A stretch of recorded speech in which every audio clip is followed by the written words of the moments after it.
Professional therapy doesn't include sex. Hi, my name is Dr. Natalie Jones. I'm a licensed psychotherapist.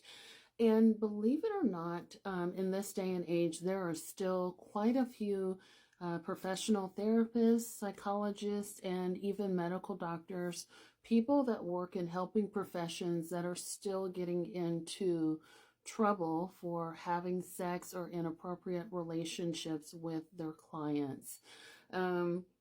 And it's something that I've been asked about quite a bit, surprisingly, over the years with clients that want to try to understand professional therapists, professional psychologists, or, just professional boundaries that they should have with their therapist. And I'm here to tell you that you and your therapist cannot and should not be friends, nor should you have sexual relations, even after the recommended time frame by each board.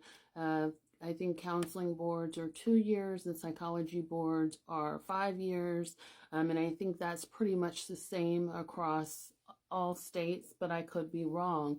You would have to check each state regulation board for that. But I think even beyond that, I think the board does not recommend, having a relationship, like even if that time frame has passed, it doesn't recommend having a sexual relationship or a relationship that extends that goes beyond the professional relationship. The reason being is because clients are considered vulnerable when they're reaching out to therapists. They are considered, for the most part, to be vulnerable, and they're looking for mental health and clarity around mental health issues. So there's a different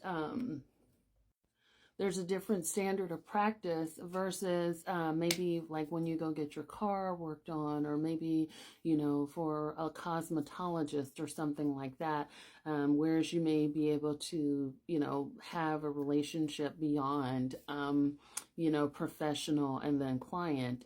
With therapists, doctors, and psychologists, it's typically not recommended. But despite that, there are so many therapists that are getting into trouble, legal trouble. They're having to surrender their license, or just even from a colleague standpoint, you can see people that are,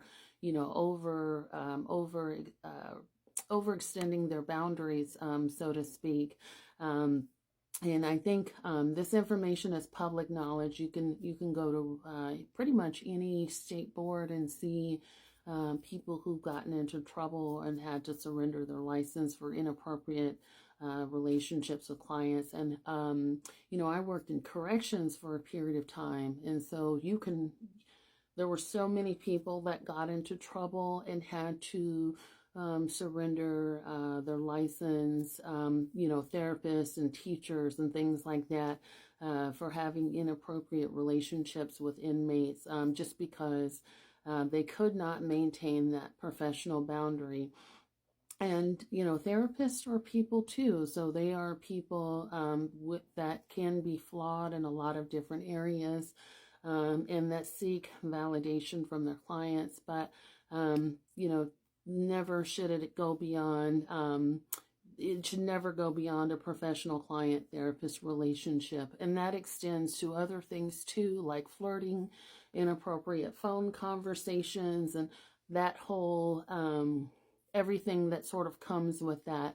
And for myself, I have a practice. I don't even touch my clients beyond a simple handshake, which I don't see too many clients in person anymore. So I don't even do that. So virtually, it's just a greeting. But before that, it would be like an introductory handshake or something like that. But I personally don't recommend hugging or touching clients beyond that.